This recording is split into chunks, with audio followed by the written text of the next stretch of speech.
E voltamos, pessoal, com mais uma palestra: Educação, Mãos na Massa, Tecnologias, Metodologias e Ambientes de Aprendizagem Significativa. Teremos agora como palestrante Danilo César, Frederico Gonçalves, Vilmar Ferreira de Freitas, Ana Flickmat e Fernando da Costa Barbosa. Oi, pessoal. Vou colocar todo mundo aqui na tela. Vocês já estão ao vivo. Fred, seu microfone está mutado. Sim, é porque tá um ruidão do lado aqui. Eu tô É que nem eu aqui agora, ó. Oh, meu Deus. Acontece. Gente, o papo agora é com vocês. Boa palestra para todo mundo. Tá, Já nós estamos, vamos só, o Vilmar, quando entrar, a gente colocamos ele aqui, então, junto com vocês, tá? Inicialmente, eu queria agradecer o aceite do painel, que é um assunto novo, né? Que vem sendo discutido, e estou vendo que todo é o tema da nossa, do tema da educação da Latinoe e do Latino Edu.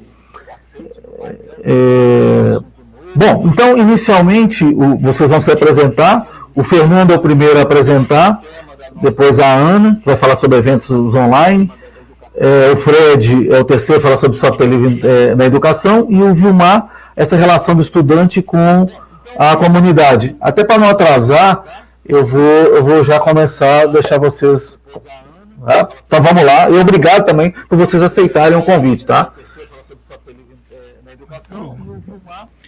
Então, obrigado, Danilo. Prazer estar aqui nesse evento. Eu vou compartilhar minha tela, vamos ver se vai dar certo, né? Então vamos lá.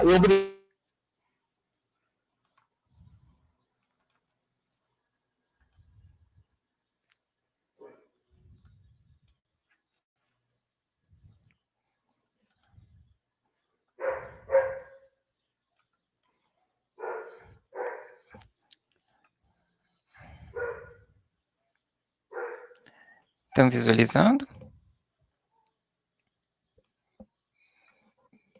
Danilo? Sim, só que ele está na forma de visualização dos slides para você. Ah, pera, deixa eu É quando usa aqui. 2 monitores. Esse é o problema aqui. Tem que trocar compartilhamento aqui de tela.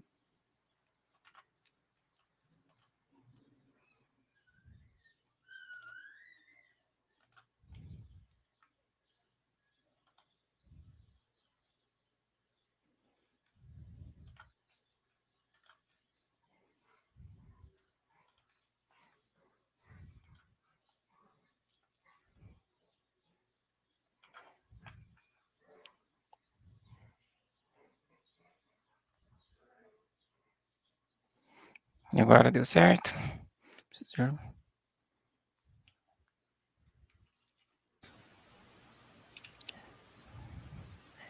A gente está vendo a sua tela do StreamYard. É isso mesmo que você queria? Não, era para ter apresentação, mas eu estou levando uma bela rasteira aqui do item de apresentação. Acho que vou ter que salvar em outro formato.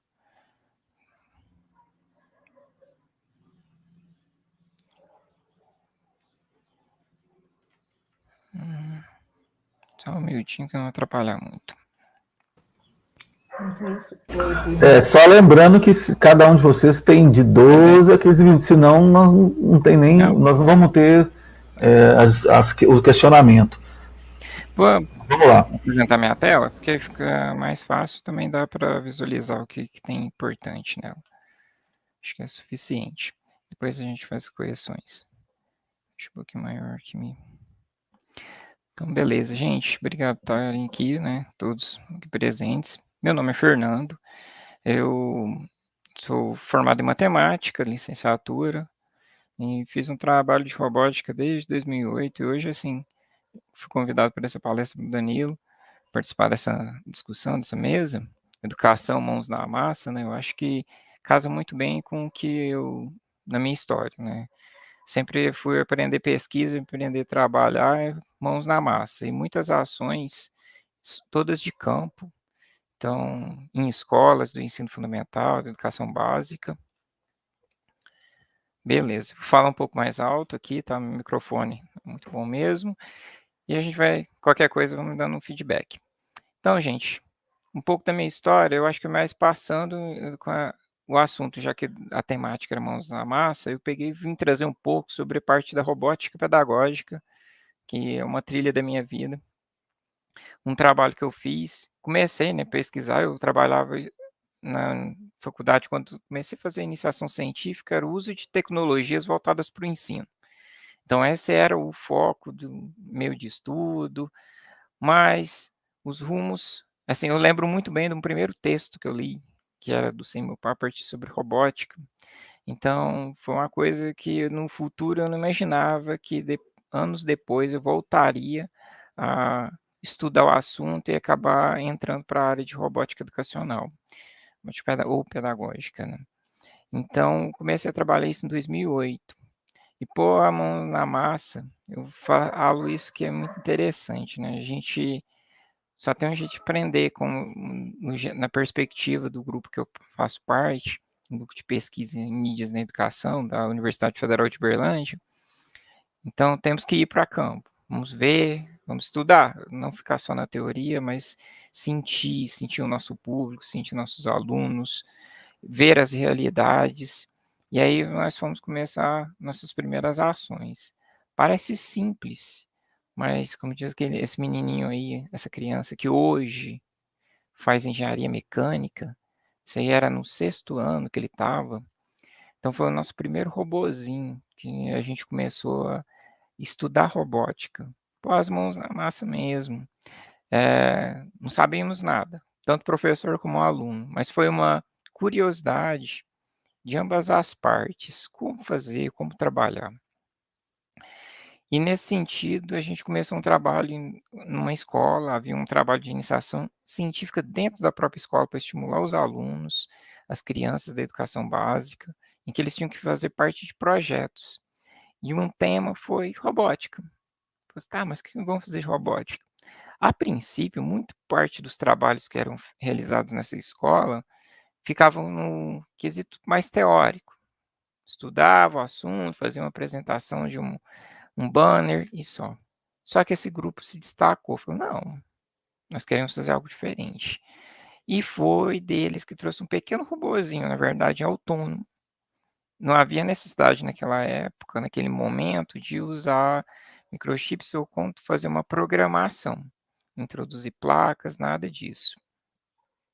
Nesse sentido, os meninos começaram a buscar os materiais. Foi aí que eu enveredei para entender mais o que se tratava da robótica livre. Então foi um tempo que a gente gastou, assim, estudando mais o assunto. O professor Danilo César foi responsável por nos dar essa direção e orientação na época. Estávamos sem orientação, então foi um momento de muita aprendizagem. E os meninos começaram aí, com esse pequeno robozinho de CD, os motores eles mesmos conseguiram. Foi necessário fazer um pequeno investimento de R$ 2 lá na época de comprar os sensorzinhos, na verdade, que são chaves de fim de curso, e que os meninos gastaram com isso, mas na verdade o professor fez um investimento nesse sentido, né, para que eles pudessem construir o robô. Foi uma das apresentações mais empolgantes, eu acredito, para os alunos e para os pais, que teve um movimento, eles viram que são capazes de fazer alguma coisa, de poder construir. A robótica livre tem essa possibilidade, os meninos podem recortar, podem moldar o seu projeto. Havia algumas limitações desse projeto, mas ao mesmo tempo a gente buscava aprender mais para poder fazer os projetos cada vez mais complexos e melhores. Isso foi em 2008, isso foi em um semestre que a gente foi um trabalho com o final de 2º semestre de 2008. Mas no ano seguinte nós decidimos fazer uma investigação mais profunda e aí trabalhar com um grupo maior em vez de um pequeno grupo de alunos. Isso aí teve um envolvimento de 10 alunos. Mas no ano seguinte nós decidimos pegar uma sala inteira e fazer grupos e fazer um trabalho. E aí eu trouxe essas fotos, na verdade são recordações, tá? Isso aqui são resultados de um trabalho de 2009 e parte de 2010, que foi um trabalho bem longo, que nós voltamos no primeiro robozinho que nós construímos, e aí trabalhamos com eles a parte de montagem, a parte eletrônica, ainda não envolvimos com questão de programação, mas buscávamos construir alguma coisa diferente. O que poderíamos, a partir daquele primeiro protótipo, que não era nosso, foi os meninos que acharam na internet, o BitBloot, e aí os meninos fazer projetos, o que eles gostariam se fosse construir um robô, qual a finalidade, uma aplicação da robótica. E muitas coisas saíram. Muitas coisas relacionadas a questões domésticas, que os meninos, eu acredito, como eram adolescentes do 9º ano, eles ficavam em casa e deixavam, os pais provavelmente deixavam algumas atribuições domésticas, e eles queriam que limpasse a casa, outros já queriam um robozinho que pode ser observado aqui, para trazer um copo de água para ele. Havia um cortador de grama eletrônico que eles tentaram, mas infelizmente faltou materiais, faltou até um pouco de entendimento de como fazer a construção da arquitetônica eletrônica dele todo, do protótipo. Um espião, o outro queria construir um robô espião com câmera, chegou perto, e um que era muito interessante era um que limpasse a escola. À direita, nessa foto grande, que as meninas que elaboraram esse projeto, elas mesmas falaram, projeto para o futuro, não copie. Hoje, quando eu vejo muito aqueles robôs aspiradores que as pessoas estão comprando, colocando em suas casas, eu me lembro delas lutando para tentar fazer um, muito antes de existir isso. Não foi pouco, um ano depois saiu o primeiro robô que limpava a casa enquanto você estivesse fora. Então, a gente vê muitas vezes ideias brotarem, porque é um momento de muita criatividade envolvida nas ações de robótica na escola, dentro das limitações. Faltava, na época, em 2009, nessa época, talvez mais recursos para colocar uma ideia dessa toda, um projeto desses meninos, em prática. Então, nós sentimos essa necessidade, essa falta de outros materiais, que anos depois a gente consegue hoje com a impressora 3D, poder talvez implementar projetos mais elaborados, transformar essas ideias dos alunos em protótipos que podem até no futuro serem compartilhados e desenvolvidos. Essa foi a minha trajetória. Claro que tem horas a gente tem tropeços e enveredas por outras linhas. E foi o meu caso, que eu fui, na verdade, sair um pouco da robótica livre, envolvi com materiais proprietários. Foi até uma pergunta do Danilo, quando eu fiz minha defesa do meu trabalho, ele pegou e falou assim, por que você vai mexer com isso? E eu disse, a gente tem que experimentar tudo, né? Então, acho que foi um momento de experiência para conhecer outros tipos de materiais, mas nada como as raízes para nos puxar de volta. E hoje, novamente, a gente está fazendo um trabalho, eu faço parte hoje de um grupo aqui da universidade, de professores de matemática, que constroem protótipos de robô para Fernando, seu tempo está acabando, tá? Beleza, já estou finalizando. E aí nós temos feito isso. É uma questão prática mesmo, de levar robótica. Foi feito até um projeto de extensão nesse ano de 2021. Infelizmente, a pandemia atrapalhou muito, porque tivemos dificuldades de trabalhar com a nossa bolsista para produzir e até mesmo de levar para a escola para adquirir materiais. Trabalhamos com uma questão, sempre um sistema sem programação, usando apenas dispositivos eletrônicos, e também tivemos um trabalho já na cidade de Morrinhos, numa escola de ensino fundamental, usando Arduino, também fazendo o mesmo seguidor de linha.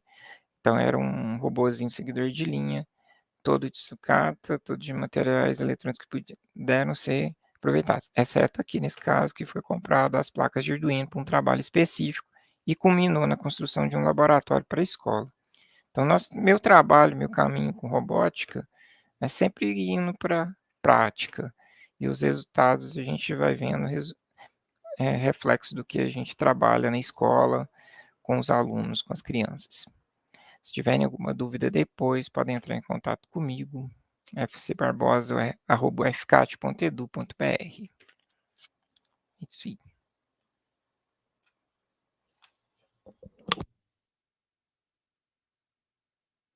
Danilo? Você, Fred. O próximo agora é o Fred. Na verdade, era a Ana que você falou primeiro. Desculpa, tem razão. É a Ana agora. Tem razão. Ok. Até é bom, porque eu estou contente aqui de ver nas referências do Fernando no final, justamente a revista Texto Livre nos 2 artigos, né? É o maior orgulho do grupo, essa revista e os nossos eventos, dos quais eu venho falar um pouquinho. Todas as ações do Texto Livre... Opa, tá baixo, né? Vamos lá. Melhorou? Melhorou. Tá. Todas as ações que nós fazemos no Texto Livre, elas têm a ver com a relação entre o trabalho na universidade e a sociedade, especialmente no campo da educação. E nós tivemos sempre essa preocupação de aplicar o conhecimento que vinha das comunidades de software livre na sala de aula, nos projetos, nas pesquisas e nos eventos. E na Ana, só te interromper só um pouquinho. Se apresente, se esqueceu, porque tem um pessoal assim, não sabe quem. Tá bom, eu sou a Ana Matti, eu sou professora da Letras da UFMG e coordenadora do Grupo Texto Livre, por isso que eu estava falando da revista Texto Livre. Bem, mas o que eu venho falar hoje, para não perder muito tempo em delongas, é sobre a questão do uso dos eventos como um recurso educacional. Nós criamos um primeiro evento no Grupo Texto Livre, que foi um evento de linguagem e tecnologia, acontecia no IRC, não sei se vocês conhecem, um protocolo de chat escrito, tudo escrito, não tem nem emoticon, nem coisa nenhuma lá, pelo menos não tinha na época, não sei como é que está hoje, e a gente criou um ambiente para que as pessoas pudessem apresentar slides e escrever, fazer a palestra toda por escrito. Isso durou muitos anos, esse formato. O evento cresceu muito e, por isso, levar os alunos se tornou um problema. Por quê? O evento se tornou internacional. Eu queria levar meus alunos para apresentar trabalho de final de semestre, e a maioria dos alunos eram alunos de graduação, de começo de curso. Então, eles não tinham condições ainda de estar participando de um processo seletivo para apresentar num evento internacional, eles estavam sendo bombados o tempo inteiro. Aí a gente criou, para poder resolver isso, e também um outro problema que surgiu, porque eu peguei uma turma de 500 alunos na UFMG para dar aula de redação acadêmica, e não tinha como colocar 500 alunos falando no chat. Imagina quantos dias nós íamos ficar no chat conversando para todo mundo apresentar, seria um absurdo. Então eu criei um evento que era assíncrono, feito em fóruns. E esse evento existe nesse formato até hoje. Isso foi em 2010, a primeira edição. O evento, o que ele tem de importante como fator de educação? Ele é um espaço para o professor levar os seus alunos, apresentar os seus trabalhos, e durante todo o processo de construção desse trabalho, nós estamos junto com os professores, discutindo os trabalhos, ensinando a usar a tecnologia, a gente usa só tecnologias livres no grupo, ensinando a trabalhar com gamificação, porque o evento ele é um jogo, a ideia do jogo se baseia no fato de que nós vamos entrar no mundo da academia. É um espaço onde cada um vai ocupar um papel diferente. Então, o professor, ele faz parte da comissão científica e ele vai aprender a escrever editorial, ele vai aprender a fazer avaliação de artigo, ele vai aprender a trabalhar dentro do Moodle com os alunos, alguma coisa que é possível, ele vai também aprender a trabalhar com a gamificação. E o aluno, ele é o autor. Ele ganha esse espaço de destaque de autor, que tem uma coordenação de mesa, cujo trabalho foi avaliado, que vai ser publicado em anais, e que, portanto, vai passar por todo o processo de construção dessa autoria, para chegar no final e estar em cima do palco com toda a propriedade. Hoje, o EADSL recebe não só alunos da graduação da UFMG, nós recebemos com frequência alunos da pós também, isso já faz bastante tempo, mas alunos de EJA, ensino médio, ensino técnico, ensino fundamental também começaram a participar, porque os professores vieram nos procurar, e a gente sempre adequa o evento a equipe de professores que está participando, aquele grupo que veio agora, e agora a gente está em fase de inscrição de professores, vai começar em breve.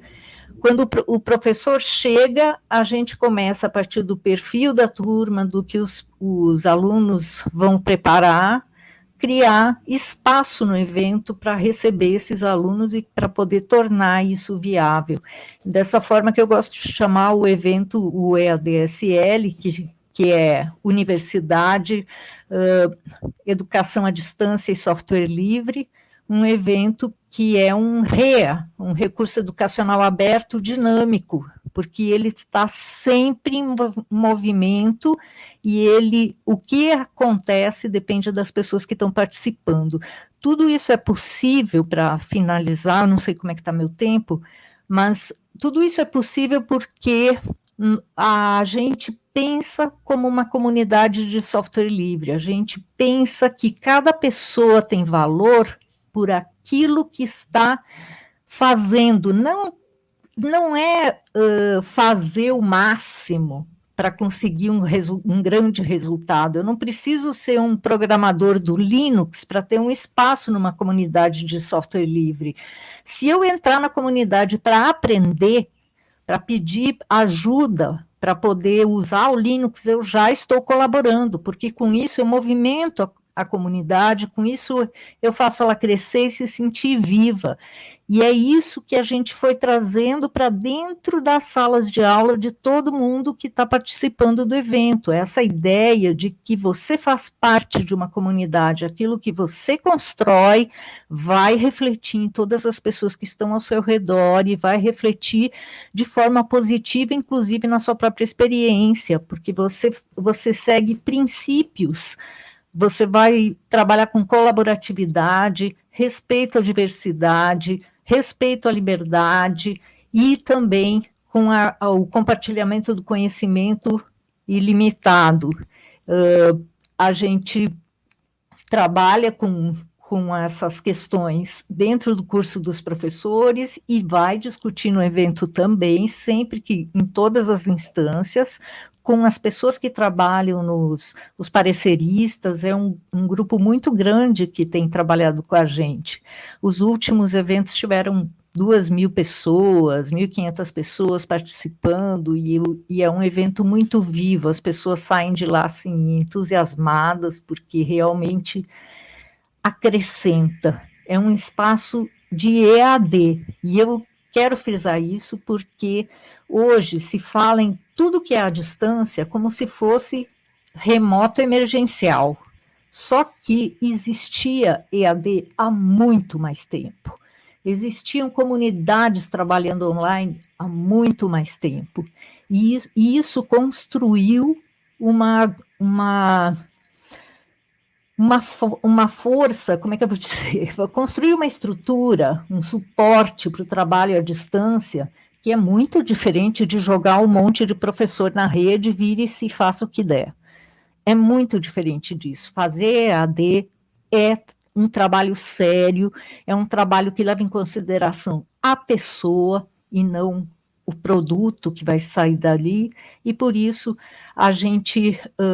eu insisto que a gente precisa retomar esses valores para que quando nós voltarmos para o ensino presencial, que é uma coisa que está acontecendo agora, a gente não vá perder a oportunidade de trazer a tecnologia para a discussão em sala de aula. E eu falo para discussão e não para dentro da sala de aula, porque tem muita gente excluída tecnologicamente e a gente nunca pode esquecer disso. Tem muita coisa para caminhar ainda. Bom, era isso. Obrigada. Obrigado, Ana, pela sua fala, até eu sou inserido também no texto livre, né, então é importante estar dentro dessa equipe. Agora é o Frederico, né? Vamos lá, Fred. Gente, boa tarde, né? Meu nome é Frederico, o pessoal me conhece mais como Fred mesmo, eu sou professor da rede municipal aqui de Belo Horizonte e tive envolvido um tempo no desenvolvimento da Libertas, né, que é o Linux que a gente usa nas escolas, e estou envolvido nessa questão de software livre e educação já há bastante tempo. Faço parte da comunidade KDE aqui no Brasil e a gente tem, inclusive, né, um espaço até muito interessante, muito bem definido para a educação dentro do KDE, com uma série de aplicações voltadas para isso. E eu começo falando aquilo que a Ana terminou a fala, né?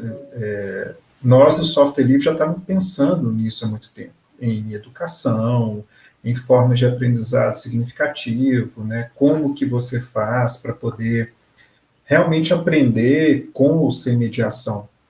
A gente tem um exemplo clássico, que é o software Gcompris, né? Que é um software francês voltado para crianças, e ele, inclusive, tem versão para Android. Então, como estava aquele auê todo, vamos fazer um software.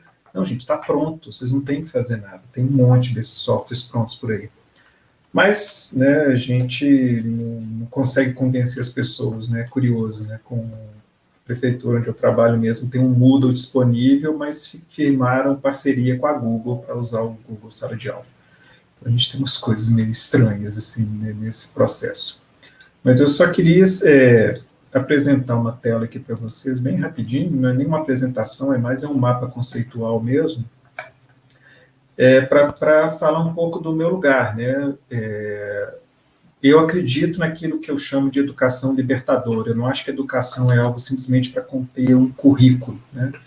E eu acho que a questão do software livre tem uma ligação muito direta com essa tal educação libertadora, né? Então, bom, para quem não conhece, né, o software livre é baseado em 4 liberdades, né, de execução, de estudar o software e adaptar para aquilo que você precisa, de redistribuir o software, de modificar o software também, e distribuir as modificações que você fez, né?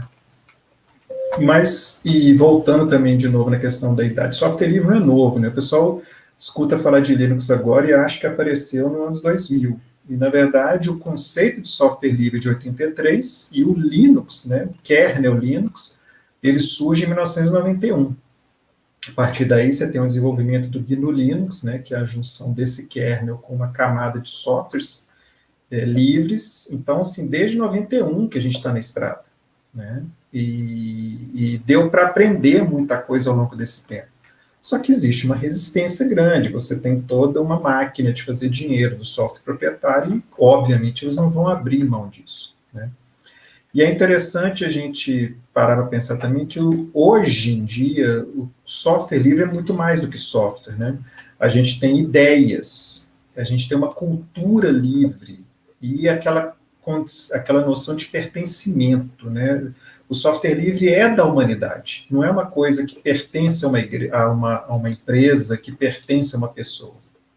Inclusive, eu faço parte de um grupo maravilhoso, que é a Rede de Produtores Culturais Livres, que, assim, a gente costuma discutir, às vezes, mais sobre software livre e a aplicação direta dele lá, até do que em outros grupos específicos de software livre, né? Porque lá não é a computação, lá é o software livre na ponta, é o que a gente vai fazer com esse software.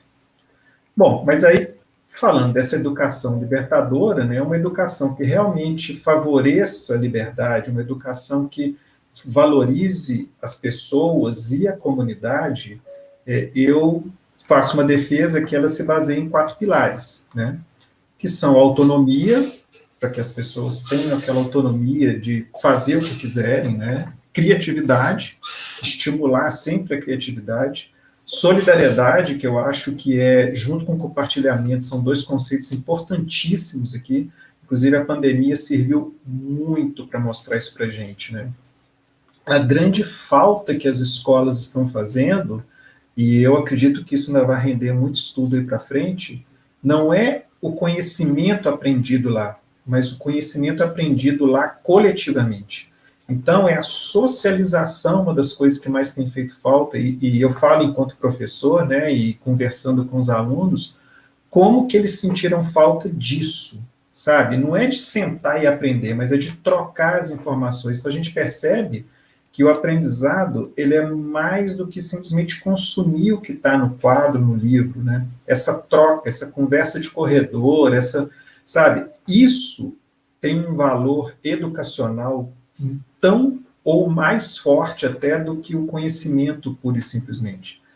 E aí é interessante que a gente consegue, né, fazer uma relação direta entre esses 4 pilares e as 4 liberdades.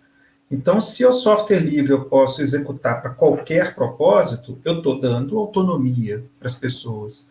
Se eu posso adaptar o software, eu estou estimulando a criatividade, uma forma de fazê-lo funcionar para aquilo que me interessa, ou que interessa para o lugar onde eu estou. Se eu posso redistribuir cópias do software, eu estou estimulando a solidariedade. Aquilo não é só meu, ele é meu e de todo mundo que está à minha volta. E se eu posso modificar e distribuir o que eu modifiquei, eu estou também associado ao compartilhamento, eu estou compartilhando aquilo que eu sei com os outros. Ou seja, a alteração que eu fiz, o conhecimento que eu empreguei naquilo, não é só meu mais. Esse conhecimento passa a ser do mundo. Então, eu sou muito categórico, né, e já falei isso em algumas outras apresentações minhas, para mim, educação não existe sem o software livre, se você vai trabalhar nessa linha do software. Falar em educação com software proprietário, na verdade, é adestramento. Você está ensinando as pessoas a usarem uma tecnologia que não pertence a ele. Você está ensinando as pessoas a usar uma tecnologia que ela pode ser modificada a bel prazer de quem criou aquela tecnologia. E você nunca vai poder se apropriar daquilo, e apropriar no sentido do conhecimento mesmo, de interagir profundamente com aquilo, porque aquilo não faz parte do universo que você tenha pleno acesso a ele, igual é a questão do software livre. Então, assim, essa relação entre tecnologia e software livre reforça aquela coisa de que o software livre, mais do que um produto, é um processo. Então, a educação com software livre, você não vai ensinar simplesmente a pessoa a mexer naquele software. Você pode ensiná-la, por exemplo, a alterar aquele software. Um exemplo que eu gosto muito é um jogo chamado Minetest. Ele é um jogo bem o estilo do Minecraft, né, de criação de mundo, são blocos cúbicos e tudo mais. Só que para você alterar elementos do jogo é super simples, é escrito em linguagem Lua, então você pode alterar as receitas para construir os elementos do jogo. E é muito bacana porque você altera um arquivo texto e você muda a dinâmica do jogo. Então, para que ficar preso só no consumo, né, daquela tecnologia e não partir para interagir com ela? E, inclusive, a gente quebrar isso que eu chamo de bolha low-tech, né, que é muito comum nas escolas, de não pode celular, não pode isso, não pode aquilo, não pode nada, né? E aí, ao invés de simplesmente você ensinar para essas pessoas e trabalhar com elas, a usar aquelas tecnologias como forma de aprendizagem, né? E aí, com isso, né, quando você junta tudo isso, além dos princípios que eu falei, né, de software livre análogo aos pilares, existe todo um universo que você pode explorar também, que infelizmente a gente não tem tempo para discutir aqui, mas você pode começar a pensar, por exemplo, em redes livres, né? Você não precisa de um Facebook, você não precisa de um Twitter da vida. É possível você construir uma rede de comunicação interna na sua escola com um computador relativamente simples. Você pode pensar em trabalhar essa coisa das instalações, quer dizer, aquele software que você usa na escola, você pode levar para casa, você pode levar para o lugar que você quiser. né? Você pode pensar em questões de gestão coletiva. Então, o que nós vamos ter no nosso laboratório? Eu não tenho que preocupar se isso vai custar dinheiro ou se isso pode ou não pode ser usado. Ele te dá permissão para que o coletivo defina o que montar e como montar. E, por fim, né, gera uma expressão que está meio fora de moda, mas esteve muito em voga no início dos anos 2000, e final dos anos 90, que é o chamado ambiente pessoal de aprendizagem. Quer dizer, e eu acho que a pandemia funcionou muito com isso, né, e mostrou para a gente que esses nossos ambientes pessoais são muito pobres, apesar da gente ter um acesso a uma tecnologia grande. Primeiro porque a gente não tem acesso a essa tecnologia do jeito que a gente pensava, né? A gente tem um batalhão de pessoas que simplesmente não tem como acessar a internet. E isso ficou claro. Fred, aumenta um pouquinho a tela, porque eu não sei se eu não estou... aí melhorou. Obrigado. Eu estava querendo só mostrar o conjunto lá. Mas então, assim, esses ambientes pessoais de aprendizagem, é hora da gente retomar esse termo e começar a repensar isso. Como que a gente pode enriquecer os ambientes pessoais de aprendizagem das pessoas que estão ao nosso redor, e não só o nosso, né? Então, eu sempre acredito que a aprendizagem e as soluções para os vários problemas são coletivos. Então, o software livre, junto com a robótica livre, junto com essa questão que a Ana coloca, né, dos eventos e tudo mais, quando a gente começa a pensar isso coletivamente, surgem soluções que também são coletivas. E eu acho que a coisa se torna mais simples para gerenciar. Você pega um problema muitas vezes complexo e quebra aquilo entre as várias pessoas envolvidas. Então, eu acho que isso é o principal, e essa ideia mais que eu queria falar, assim, nesse pouco tempo, né, que a gente tem. É muito mais para julgar essas ideias, para que vocês façam essa reflexão posterior, do que simplesmente dar um tanto de resposta. Mas pensem no software livre com carinho e lembrem-se que ele já estava aí muito antes da gente ter esses problemas que surgiram. Então, a gente já poderia ter várias soluções, né? E a gente optou ou não optou, fomos optados, vamos dizer assim, para usar soluções que não atendem a todas as pessoas, né? E uma educação com software livre, com certeza, é uma educação muito mais rica, uma educação muito mais sincera, e uma educação que efetivamente funciona para a humanidade, e não só para a pessoa que está ali naquele processo de aprendizado. Então é isso, gente. Muito obrigado pela atenção. Obrigado, Fred, pela apresentação. Parabéns também pela dialógica, né, pelo diálogo. E vamos agora ouvir o Vilmar. Boa noite. Meu nome é Vilmar, né? Sou professor da Rede Municipal de Educação. Sou também professor universitário, tenho, né, minha área de formação é administração pública, mas como usuário de TI, gestão de TI. E tenho trabalhado muito com a questão da tecnologia na educação. Eu costumo me apresentar como educador, como professor. Eu acho que a parte mais importante de tudo que eu faço, e aí a gente acaba me envolvendo muito, é a educação. E é a causa das minhas preocupações, mas é também dos meus sonhos. E agradeço muito essa oportunidade de estar aqui conversando com vocês. Agora, sou um dinossauro, né? Uma pessoa bem antiga, já estou quase na época da aposentadoria, e eu queria começar, para falar do que eu quero, retornar 40 anos atrás, lá em 1980, quando eu comecei a mexer com informática, e eu trabalhava com computadores Apple II de 8 bits, standalone, computadores que funcionavam sozinhos ali, sem nenhuma conexão.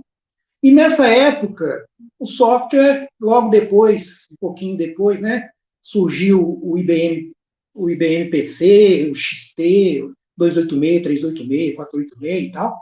Mas nessa época era software proprietário, mas não existia nenhuma discussão a respeito, né, e não existia nenhuma contraposição a esse software proprietário. Nessa época, eu trabalhava com um grupo de professores numa escola particular em Belo Horizonte, e a gente começou a discutir muito a questão da relação das pessoas com a tecnologia. porque nós éramos professores que estavam buscando os recursos da tecnologia. E a gente ouvia muito falar em software, ouvia muito falar em hardware. Então, nós começamos a trabalhar com um termo que também caiu em desuso, que é o peopleware.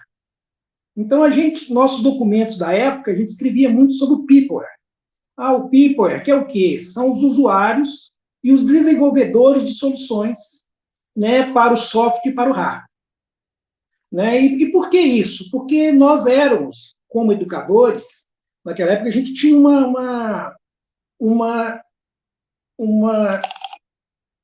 um foco muito grande na educação, e a gente trabalhava muito, estudava demais, discutia demais o construtivismo, do Piaget, o construcionismo lá do Papert, e principalmente o socio-interacionismo do Vygotsky. Então, a gente trabalhava muito em cima das pessoas e da relação entre as pessoas que o socio-interacionismo trazia para nós. Bom, nós passamos adiante, né, aí 20 anos depois, eu já estava na prefeitura, né, na prefeitura de Belo Horizonte, e aí teve uma novidade para mim, que eu tive a grande oportunidade de trabalhar junto com uma equipe que desenvolveu a solução de software livre da prefeitura, que é o Libertas. Né? Então, o Danilo fazia parte desse grupo, e, na época, o Fred ele veio a trabalhar depois nesse grupo, mas nessa época ainda não, e eu aprendi, tive conhecimento, primeiro, do trabalho em rede, né? A ideia da gente trabalhar em rede, e veio a proposta do computador pessoal, do computador popular, que era um web computer, um computador para rede, onde o sistema operacional ficava num servidor e a gente trabalhava quase uma nuvem interna ali, né? Uma coisa não funcionava sozinho. E aí eu aprendi, né? O Libertas era software livre e eu tive o contato com essa filosofia. E aí, como o Fred acabou de falar, você realmente começa a se identificar aquilo tudo com os valores pedagógicos que você traz. É muito interessante o quanto que, pelo menos na minha concepção, o software livre se aproxima de uma educação libertadora, né? De uma educação realmente livre. Bom, e aí, nessa época, foi interessante que eu descobri, primeiro, o software livre. Né? E aí a questão das liberdades que a gente tinha, a questão do trabalho colaborativo que existia, dos grandes grupos, e principalmente, tá, gente, da solidariedade. Era um trabalho, né, onde as competências eram colocadas à disposição do grupo, de forma natural. Né? Então, é algo realmente que me tocava bastante. Bom, mas também fiquei conhecendo, na época, o tal do hardware livre.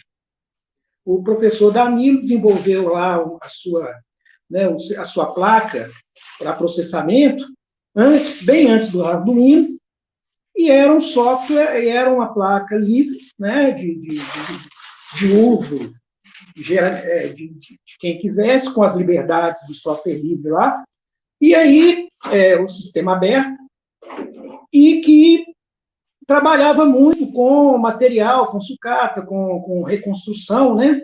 Coisa que hoje a gente tem muito no Maker, no ambiente Maker, a gente não falava nessa época. Então, eu fiquei conhecendo o software livre e fiquei conhecendo o hardware livre, inclusive tive a satisfação de participar junto com o Danilo de uma implementação na educação de jovens e adultos, da qual nós ganhamos um prêmio a nível nacional da Fundação Telemar de Inclusão Digital, lá nos idos de 2004, parece. Bom, se eu tenho software livre e tenho hardware livre, né, se eu falava de peopleware, a gente também acho que convém pensar no peopleware livre. Né? E quando a gente pensa, é isso que eu queria discutir com vocês hoje, nesses 10 minutinhos ou 5 minutinhos que nós temos aqui para conversar. Se eu tenho peopleware livre, é porque eu tenho peopleware proprietário. E isso realmente é fato, né? A gente tem muitos colegas, no ambiente nosso é um ambiente muito é muito resistente, impermeável a mudanças, a gente tem muita dificuldade de implementar a inovação, e a gente percebe que nós temos bolhas proprietárias. A minha sala é minha propriedade, né? A minha escola é minha propriedade. O meu projeto inovador é minha propriedade. Os projetos inovadores, via de regra, são apresentados como projetos finalizados, como produtos. Eu venho e mostro o meu sucesso, né? É muito raro eu abrir um projeto no início e convidar a participação de todos, né? A gente não tem muito essa possibilidade. Então, eu vejo a necessidade de um movimento People Air livre. E aí, eu sou otimista porque eu tenho vivenciado nos últimos tempos, e até a pandemia, né, esse momento de isolamento nosso físico, exigiu uma articulação maior, e eu tenho verificado o surgimento de diversas comunidades que são parecidas com a comunidade software livre, que são pessoas que têm discutido a educação, mas de forma aberta e de forma a convidar as pessoas a construir, sabe, a trabalhar junto na elaboração das soluções. Então, isso significa que nós, né, e normalmente, via de regra, esses grupos, eles vêm do movimento Maker, né, são pessoas que têm trabalhado muito com as metodologias ativas, e aí a gente tem discutido muito, tem trabalhado muito, tem criado grupos de projetos, né, que não tem espalhados geograficamente pelo mundo aí, através dos recursos da nuvem. Então, isso me deixa otimista, porque parece que o People Air, ele está avançando, e aí talvez a gente consiga também engatar uma discussão do software livre na educação, junto com o hardware livre, junto com esse People Air livre. Só para finalizar, gente, nós, nessa linha de otimismo, eu trabalho hoje, né, nesse momento, na Secretaria Municipal de Educação, num espaço chamado Centro de Línguas, Linguagens, Inovação e Criatividade, chama CLIC. E eu trabalho no Núcleo de Educação e Tecnologia. Bom, nós criamos nesse núcleo uma versão, nós somos ligados àquele movimento da aprendizagem criativa, do Mitchell, lá do MIT, do laboratório, que continua o trabalho do Papert, que é o Lifelong Kindergarten, que é jardim de infância para toda a vida, e que trabalha com Scratch, né, que trabalha com, infelizmente, lá dá muito valor ao Lego, mas, assim, não que eu tenha contra a concepção do Lego, mas é uma solução proprietária que acaba, inclusive, inibindo determinadas opções que a gente, às vezes, apresenta, por ser uma estrutura muito bem, né, articulada, difícil de você contrapor. Mas aí, nós fizemos um projeto chamado Aprender Fazendo. E esse Aprender Fazendo é uma versão doméstica nossa da aprendizagem criativa. O Aprender Fazendo, ele tem algo que eu acho que poderia pensar nesse People Air livre. Primeiro, ele se baseia em grupos... Vilmar, você tem mais 2 minutinhos aí, 2, 3 minutinhos, porque você não vai ter pergunta. Não, 2 minutinhos. A gente está lá essa Aprender Fazendo, ele trabalha com grupos não hierarquizados. Então, a professora... meu óculos está muito ruim, mas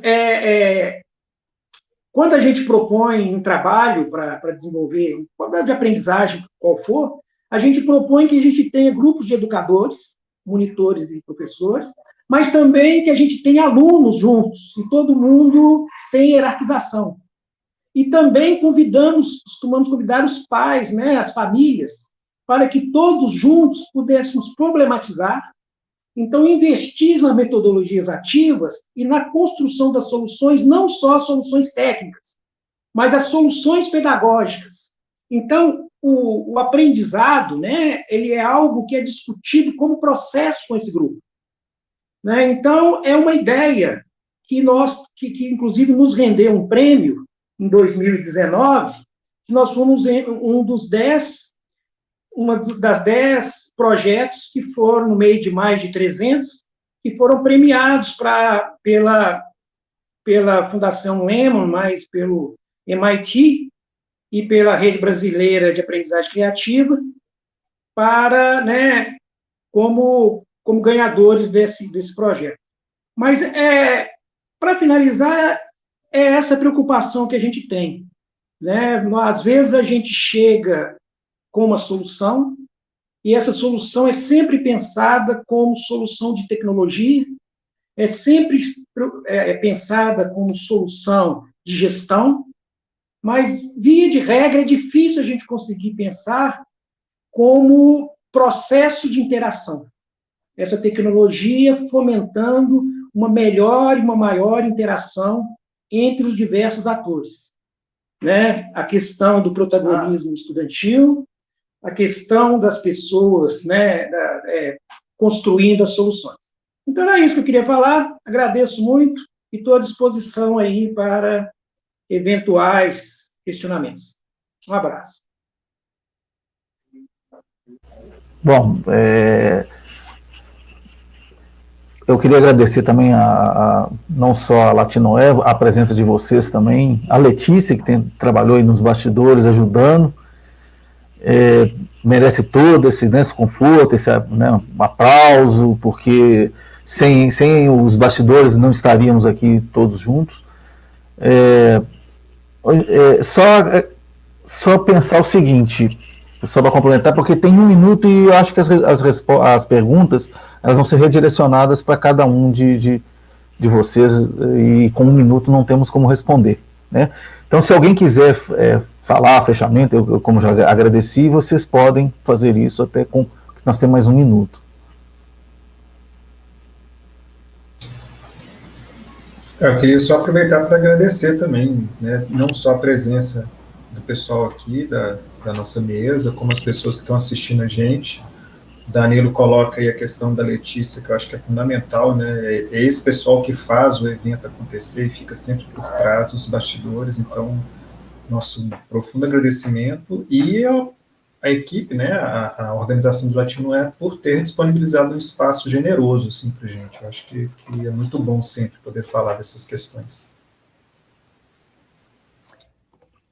Eu também aproveito para agradeço a todos. O convite do Danilo, foi uma delícia participar dessa mesa e, como sempre, tem muito trabalho pela frente, estamos aí, participem, apareçam, vamos receber todos com muito carinho e braços abertos. Também agradecer, muito obrigado pelo convite, foi uma experiência maravilhosa, foi muito bom ouvir os outros professores, a presença de todo mundo, foi uma aprendizagem, gostei muito conhecê-los. Eu fico orgulhoso aqui de estar com o grupo e participação desse evento. Obrigado. Ô, Vilmar, qual que é o seu e-mail? Para a Letícia colocar aí na tela. Escreve aí para a gente, por favor. Escreve na tela para ela copiar e colar. Fazer um favor. Pois não. Eu estou apanhando um pouco desse coisa. Eu tentei aqui, eu tinha uma apresentação para fazer, nem ousei. Isso. Mas aqui é Vilmar, com W. Estou batendo aqui, ele não está abrindo. Tá, Vilmar.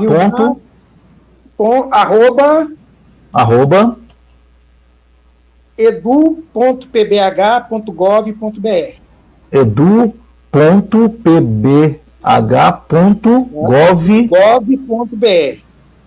Tá. Vilmar, @edu.pbh. Isso, pronto, ela já colocou. Obrigado, Letícia. Letícia, se quiser agora aparecer, porque é importante que... Isso. Ao microfone, Letícia. Eu estou fazendo isso direto, gente. Desculpa a todo mundo. Muito obrigada pela participação de todos vocês. São conteúdos extremamente importantes. Obrigada, Frederico. Obrigada, Danilo, Fernando, Ana, Vilmar. Muito obrigada. Infelizmente, não posso dar um pouquinho de tempo a mais para cada um falar mais um pouquinho, mas eu deixei aqui o e-mail de cada um. Quem tiver qualquer dúvida, quiser conversar, qualquer coisa relacionada ao assunto, só mandar para eles, que eu tenho certeza que eles vão ter o prazer de conversar sobre o assunto. Gente, então é isso. Vou fechar aqui a nossa sessão para começarmos outra palestra. Muito obrigada. Tchau, Obrigado. Tchau. Tchau.